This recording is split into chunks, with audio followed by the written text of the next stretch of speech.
recording. Okay. Um, so I think we finished. Okay. We were supposed to start from text 37, 38. So let's start. O Janardana, although these men, this is again Arjun telling to Krishna. Oh, wait, what is the gallery view? 1 second. Okay.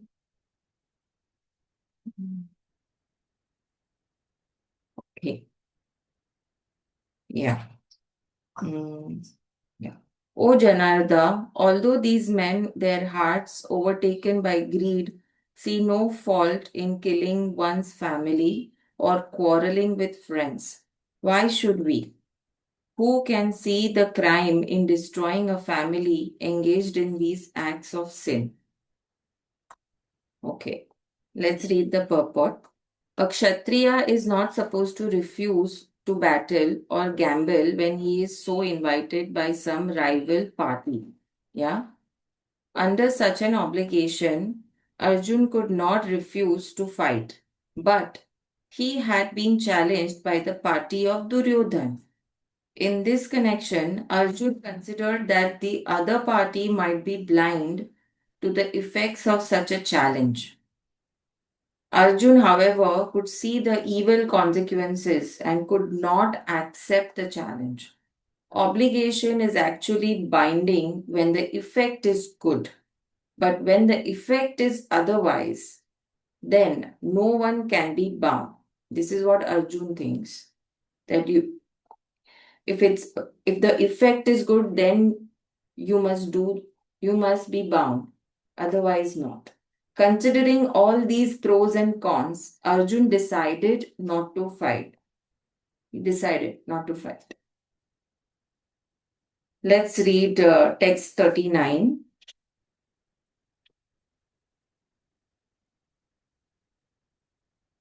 With the destruction of the dynasty, the eternal family tradition is vanquished, and thus the rest of the family becomes involved in irreligion. The word irreligion. Yeah. Purport. In the system of the Varnashrama institution, there are many principles of religious traditions to help members of the family grow properly and attain spiritual values. The elder members are responsible for such purifying processes in the family, beginning from the birth to death. But on the death of the elder members, such family traditions of purification may stop, and the remaining younger family members may develop irreligious habits and thereby lose their chance for spiritual salvation. Therefore, for no purpose should the elder members of the family be slain. These are all the excuses that Arjun is giving for not fighting. Let's go to text 40. When irreligion is prominent in the family, O Krishna, the women of the family become polluted, and from the degradation of the womanhood, O descendant of Rasni, comes unwanted progeny. Let's read the purport. Good population in human society is the basic principle for peace, prosperity, and spiritual progress in life. The Varnashrama religion's principles were so designed that the good population would prevail in society for the general spiritual progress of state and community. Such population depends on the chastity and faithfulness of its womanhood. So in Bhagwat Gita also they give importance to women, saying that if women are pious, automatically the entire society will grow pious. As children are very prone to be misled, Women are similarly very prone to degradation. Therefore, both children and women require protection by the elder members of the family. By being engaged in various religious practices, women will not be misled into adultery. According to Chanakya Pandit, women are generally not very intelligent and therefore not trustworthy. So, the different family traditions of religious activities should always engage them, and thus their chastity and devotion will give birth to a good population eligible for participating in the Varnashrama system. On the failure of such Varnashrama dharma, naturally, the women become free to act and mix with men, and thus adultery is indulged in at the risk of unwanted population. Irresponsible men also provoke adultery in society, and thus unwanted children flood the human race at the risk of war and pestilence. Yeah, very interesting. Let's read text 41. Excuse me, there's someone at the door. One second. Give me a minute.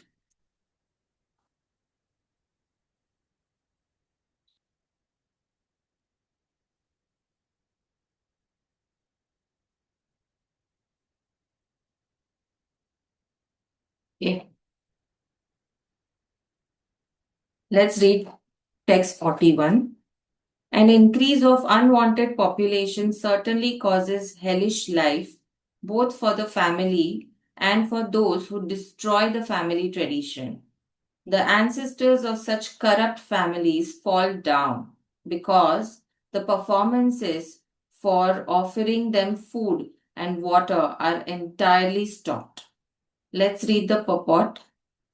According to the rules and regulations of fruitive activities, there is a need to offer periodical food and water to the forefathers of the family.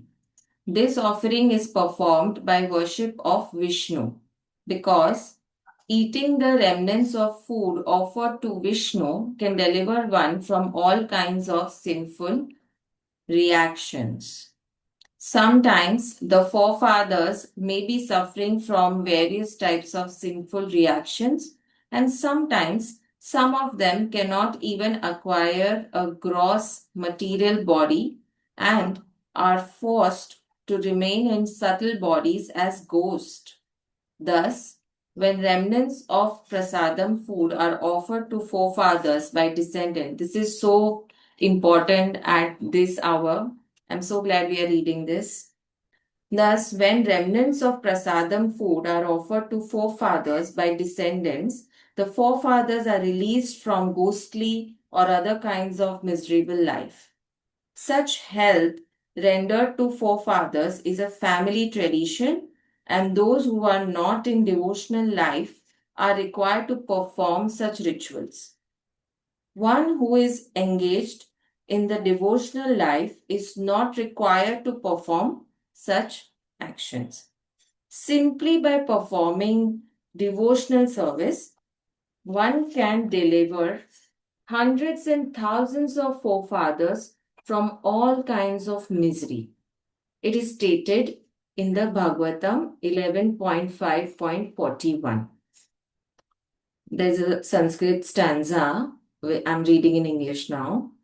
Anyone who has taken shelter of the lotus feet of Mukunda, the giver of liberation, giving up all kinds of obligation, and has taken to the path in all seriousness, owes neither duties nor obligations to the demigods, sages, general living entities, family members, humankind, or forefathers. Such obligations are automatically fulfilled by performance of devotional service to the Supreme Personality of Godhead. Beautiful. Let's read text 42. By the evil deeds of those who destroy the family tradition and thus give rise to unwanted children, all kinds of community projects and family welfare activities are devastated, right? So important. Let's read the purport. Community projects for the four orders of human society, combined with family welfare activities as they are set forth by the institution of Sanatan Dharma or Varnashrama Dharma, sorry, are designed to enable the human being to attain his ultimate salvation. Therefore, the breaking of the Sanatan Dharma tradition by irresponsible leaders of society brings about chaos in that society, and consequently, people forget the aim of life, Vishnu. Such leaders are called blind, and persons who follow such leaders are sure to be led into chaos. Let's read text 43.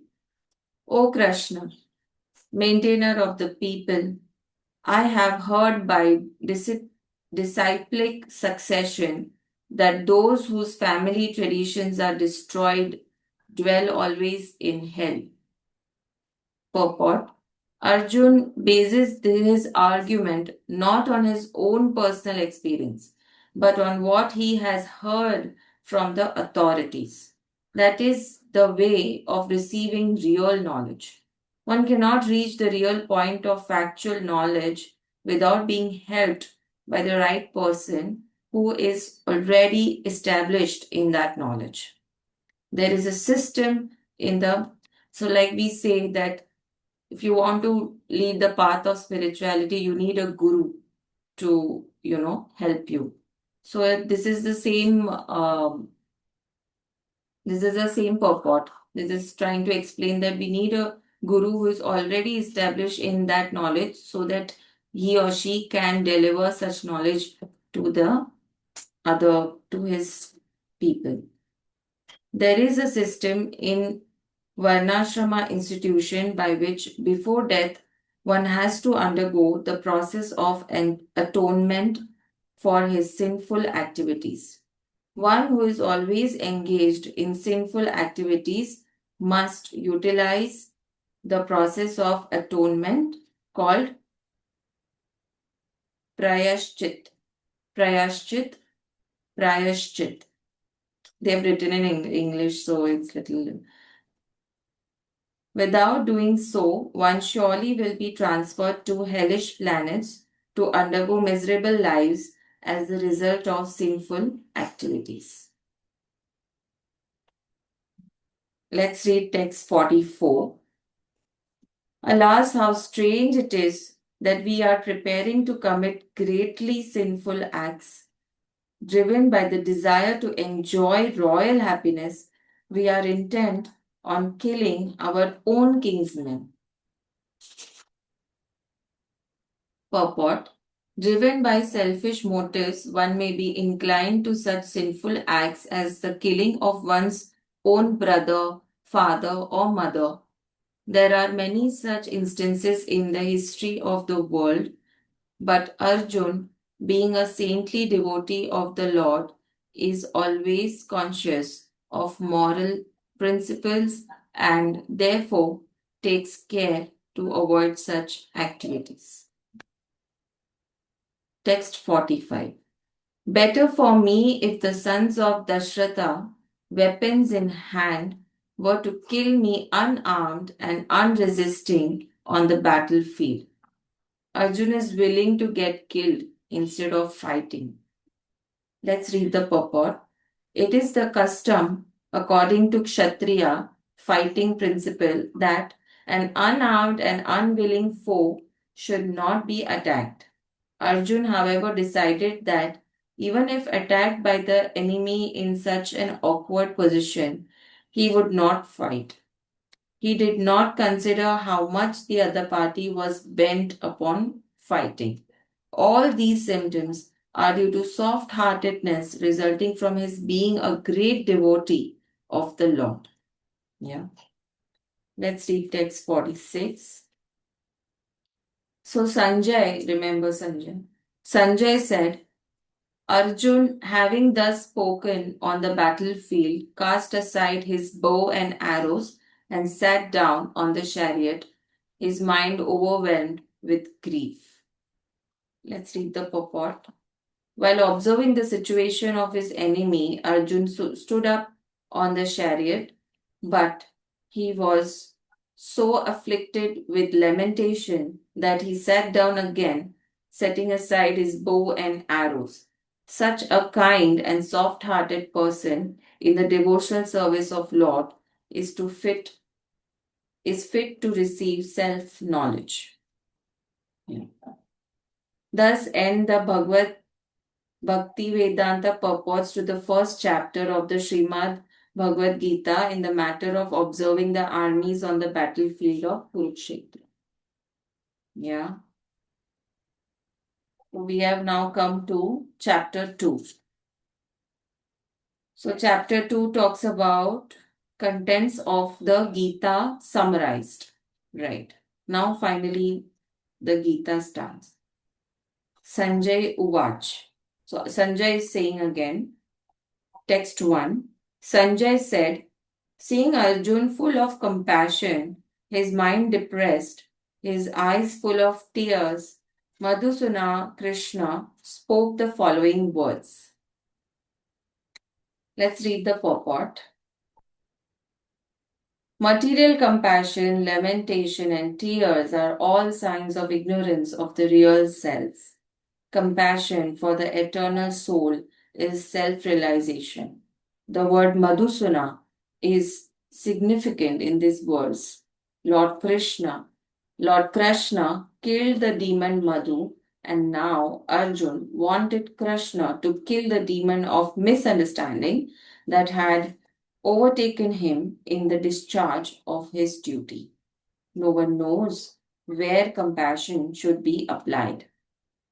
Compassion for the dress of a drowning man is senseless.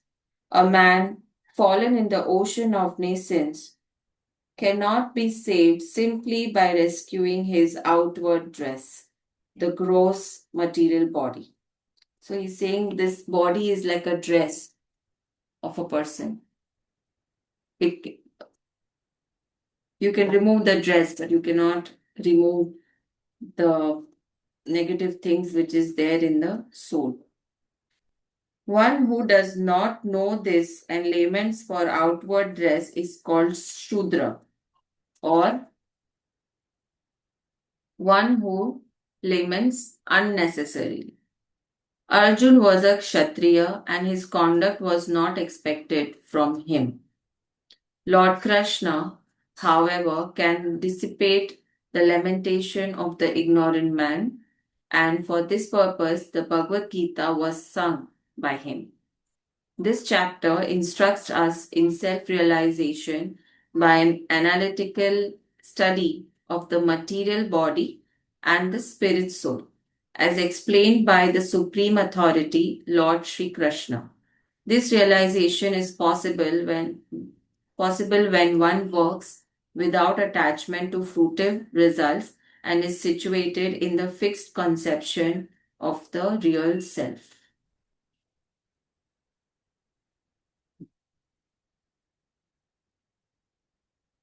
Let's read text 2 and then we will end it. Okay. Text 2. The Supreme Personality of Godhead said, my dear Arjun, how have these impurities come upon you? They are not at all befitting a man who knows the value of life. They lead not to higher planets but to infamy. Purport. Krishna and the Supreme Person. Now this Krishna is telling this to Arjun. Krishna, the Supreme Personality of Godhead, are identical. Therefore, Lord Krishna is referred to as Bhagwan throughout the Gita. Bhagwan is the ultimate in the absolute truth. The absolute truth is realized in three phases of understanding, namely Brahma, or the impersonal, all pervasive spirit, Paramatma, or the localized aspect of the Supreme within the heart of all living entities, and Bhagwan, or the Supreme Personality of Godhead, Lord Krishna. In the Srimad Bhagavatam 1.2.11, this conception of the Absolute Truth is explained thus. The Absolute Truth is realized in three phases of understanding by the knower of the Absolute Truth, and all of them are identical. Such phases of Absolute Truth are expressed as Brahman, Paramatma, and Bhagwan.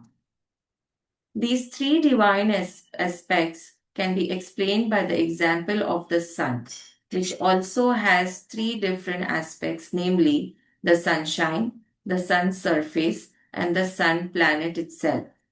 One who studies the sunshine only is the preliminary student.